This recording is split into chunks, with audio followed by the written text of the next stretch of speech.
Hello friends, welcome to my YouTube channel gulf dream and reality. मेरा नाम है उज़ैफ सैयद और मैं यहाँ पे इस चैनल पे आपके लिए लेके आता हूँ रियल स्टोरीज़।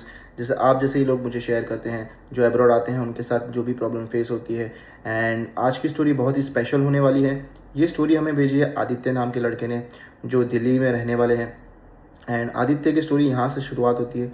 आदित्य एक 12th पास लड़का था जिन्हें ज़्यादा नॉलेज नहीं थी काम की, बट उन्होंने इंडिया में अपने ही घर के पास में एक डेटा एंट्री की जॉब की थी।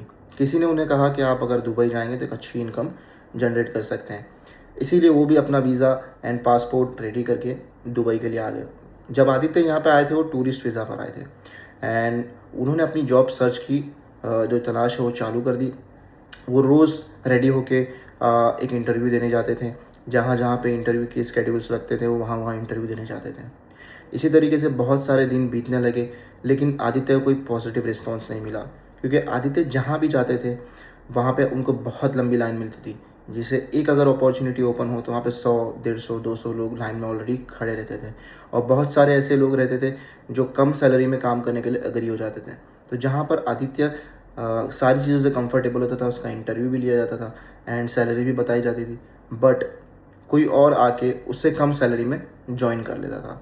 अब आदित्य के लिए बहुत ही चैलेंजिंग हो गया था, क्योंकि आदित्य जिस भी जगह जा रहा था सेम प्रॉब्लम आ रही थी। कोई और क्वालिफ़िकेशन का या उससे ज़्यादा क्वालिफ़िकेशन का बंदा छोटी सी पोजीशन के लिए हाँ बोलता है। बिकॉज़ यहाँ पर एमिरेट्स में रहना बहुत ही डिफ़िकल्ट है। आप यहाँ पे वर्क नहीं कर सकते टूरिस्ट वीज़ा पे, ठीक है। तो लोग जाते हैं जल्द से जल्द हमारा वीज़ा जो है सिर्फ कन्वर्ट हो जाए, बाद में 6 महीने, साल या 2 साल बाद हम दूसरी जॉब जो हमारी फील्ड में हमें मिलेगी वो हम ले लेंगे। तो मोस्ट ऑफ़ द केसेस में जिनके पास एजुकेशन अच्छी होती है, जो कम्युनिकेशन में अच्छे होते हैं, उन्हें हमेशा अपॉर्चुनिटी दे दी जाती है। आदित्य यहाँ पे बहुत ही लो फील कर रहा था कि मैं बहुत सारी जगह ऑलरेडी जाके आ गया हूँ बट कुछ काम नहीं बन रहा है। ऐसे में आदित्य का एक फ्रेंड मिला, जो उन्होंने दुबई में ही अपना फ्रेंड बनाया था, उसके रूम के बाजू में ही रहता था। उसने उसे सजेस्ट किया कि वो एक आईटी फील्ड में काम करता है एंड उसके पास एक कंसल्टेंसी का नंबर है जहाँ पे वो जाके अपना रजिस्ट्रेशन करवा सकता है। वो कंसल्टेंसी आदित्य का रिज्यूम जो है मॉडिफाई करके उसे बहुत सारे जॉब रोल्स के लिए अप्लाई करेंगे आदित्य के बिहाफ पे।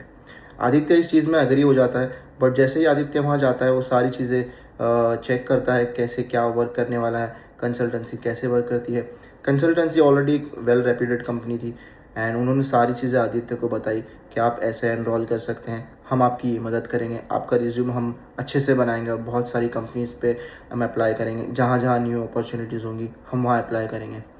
लेकिन जैसे ही कंपनी जो है अपना पैकेज बताती है आदित्य को, आदित्य शॉक हो जाता है। आदित्य कभी नॉन वर्किंग पर्सन था और उसके लिए ये बहुत बड़ी अमाउंट थी। कंपनी ने उसे बताया कि आपको 1000 दिरहम आपको हमारी फ़ीस पे करनी है, जिसमें हम आपका सारा ये चीज़ मैनेज करेंगे। आदित्य ने बहुत सोचा, 2-3 दिन का टाइम लिया, लेकिन आदित्य को जॉब नहीं लग रही थी और आदित्य का वीज़ा भी ख़त्म होने आया था। ऑलमोस्ट 1 महीने का वीज़ा उसका ख़त्म हो गया था और 1 महीने का बाकी था।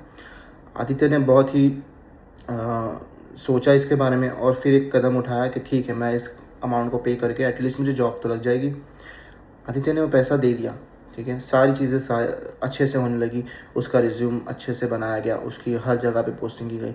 लेकिन यहाँ पे एक प्रॉब्लम आती है आदित्य को, क्योंकि आदित्य फ्रेशर था, उसके पास कोई प्रायर एक्सपीरियंस नहीं था। इंडिया में एक्सपीरियंस था बट वो यहाँ पर लोग कंसिडर नहीं कर रहे थे।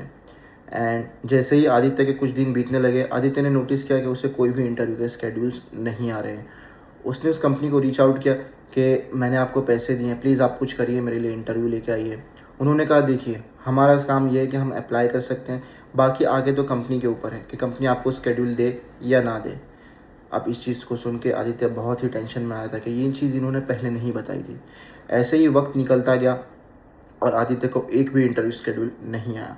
4-5 दिन ही बाकी थे। आदित्य ने सोचा मुझे खुद से ही कुछ करना होगा एंड आदित्य भी रोज़ की तरह रेडी होके वापस से जॉब की तलाश में निकल गया। आदित्य को एक कंपनी मिली जो एक ऐसे बंदे को ढूंढ रही थी जो टूरिस्ट गाइड का काम कर सके। आदित्य वहाँ गया एंड उसने अपना सारा केस बताया कि मेरा वीज़ा जो है 4-5 दिन में ख़त्म होने वाला है, मैं जॉब की तलाश में हूँ और मैं रिटर्न घर नहीं जाना चाहता, क्योंकि मैं जो पैसे लगा करके आया हूँ टूरिस्ट वीज़ा के एंड रहने खाने पीने के, अब वो ख़त्म हो चुके हैं। तो वो ओनर मान गया, उसने कहा कि मैं आपका वीज़ा एक्सटेंड कर देता हूँ। एंड जैसे ही वीज़ा एक्सटेंड किया गया, वहाँ पे उसने काम चालू किया। उन्होंने उससे कहा था कि वो 2-3 महीने तक उसे चेक करेंगे, अगर वो अच्छे से काम कर रहा है तो उससे एक परमानेंट वीज़ा दे दिया जाएगा। जैसे ही आदित्य ने काम शुरू किया, वो काम बहुत ही अच्छे से करा था, बहुत ही लगन से करा था, सैलरी भी उसे टाइम टू टाइम मिल जा रही थी। 1 महीना गुजर गया, लेकिन कंसल्टेंसी की तरफ से कोई रिप्लाई नहीं आया कि उसके इंटरव्यू शेड्यूल होने वाले हैं। अब आदित्य ने उम्मीद पूरी छोड़ दी थी कि उसे कोई जॉब लग सकती है कंसल्टेंसी के थ्रू, एंड उसने इसी जॉब को कंटिन्यू किया। बट इस जॉब में उसे बहुत ही तकलीफ़ हो रही थी, क्योंकि टूरिस्ट गाइड का जो रोल था उसमें उसे यहाँ से वहाँ घूमना पड़ता था दिन भर, एंड धूप में घूमना पड़ता था, जिससे उसे बहुत तकलीफ़ होती थी। आदित्य ने बहुत सोचा सोचा सोचा, एंड देन वो एक कंक्लूजन पे आके कुछ टाइम बाद उसे इंडिया में ही एक अच्छी जॉब मिल रही थी, और वो जॉब ऐसी थी कि वो फैमिली के साथ रह सकता था और ज़्यादा ही उसमें कोई तकलीफ़ भी नहीं थी। और यहाँ पे उसने 2-3 महीने का जो एक्सपीरियंस ले लिया था, उसी के बेस पे उसको सेम अपॉर्चुनिटी इंडिया में मिल रही थी। पैसे थोड़े कम थे, बट वो अच्छे से अपनी फैमिली के साथ रह सकता था। आदित्य ने इस अपॉर्चुनिटी को ग्रैब किया, एंड उसने अपने ओनर से बात की कि मैं घर जाना चाहता हूँ, अब मैं काम नहीं करना चाहता, क्योंकि आप जो सैलरी दे रहे हैं वही सेम सैलरी मैं इंडिया में भी ले सकता हूँ और मुझे मिल रही है। तो उसके ओनर ने कहा ठीक है, आपकी मर्ज़ी, अगर आप जाना चाहते हैं तो मैं आपको भेज देता हूँ। आदित्य को यहाँ जो सैलरी मिल रही थी वो बहुत ही कम सैलरी में थी। उसका रीज़न यही था कि जब आप अब्रॉड आते हैं, ठीक है, और सामने कंपनी देखती है कि आपका वीज़ा जो एक्सपायर होने वाला है, तो आप किसी भी सैलरी में उन्हें हाँ बोल देंगे, ये उन्हें भी पता होता है। तो वो नेगोशिएट बिल्कुल नहीं करते, और इसी तरीके से आदित्य के साथ भी ये हुआ था। वो बहुत कोशिश कर रहे थे, लेकिन सैलरी नेगोशिएट नहीं कर पाए, एंड आदित्य ने कुछ महीनों बाद फिर प्लान किया कि वो घर चले जाएंगे, एंड वो घर चले गए।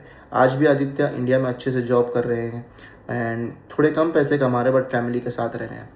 एंड इसी तरीके से आदित्य की स्टोरी ख़त्म होती है। And moral of the story में यहाँ पे ये बताना चाहूँगा कि आप जब भी बाहर आएँ एंड आपको कोई सजेस्ट करे कि आप कंसल्टेंसी के पास जाएँ और उन्हें कुछ चार्जेस, उनकी फ़ीस जो है पे करें, तो बहुत सोच समझ के करें, क्योंकि यहाँ पर एक्सपीरियंस अगर आपके पास हो तो आपको जॉब ढूंढना बहुत आसान है। अगर आपके पास रेफरेंसेस हो तो आपके पास बहुत आसानी हो सकती है।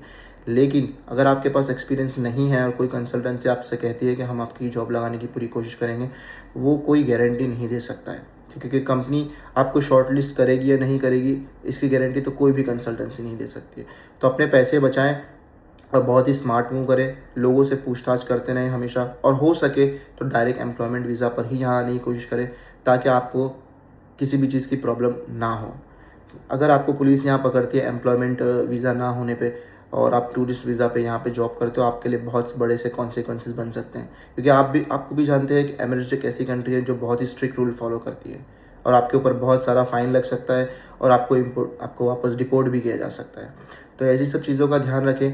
एंड आपके पास भी अगर ऐसी कोई स्टोरीज़ जो हमें शेयर करना चाहते हैं, मैं यहाँ पे अपना व्हाट्सएप का नंबर मेंशन कर रहा हूँ।